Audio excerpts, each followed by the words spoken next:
имавме можност да направиме една обиколка низ општината, каде што се работат многу проекти во моментов.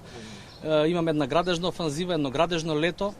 Имено се работи за комплетно новоизграден стадион на постоечко старо игралиште, каде што минатата година инвестиравме во изградување на комплетно нов терен на вештачка трева, современ, по FIFA и UEFA стандарди, а годинава се работиме на изградба на нова трибина со капацитет од 1100 гледачи и со подтрибински простор, со нови модерни сооблекувални простори за официјални службени лица, магазински простори и така натаму.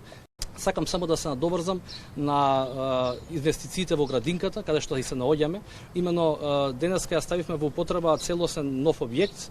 Тоа е нова централна кујна за потребите на градинката, но и за потребите на основните училишта. Имено е овој нов објект, централна кујна на градинката е со квадратура од 300 квадрати и ќе има капацитет за 800 оброци на ден, односно ќе ги задоволува потребите на сите дечиња што ги има во градинките, но воедно ќе ги задоволува и потребите на дечињата кои што се наоѓаат во целодневен престој во основните училишта.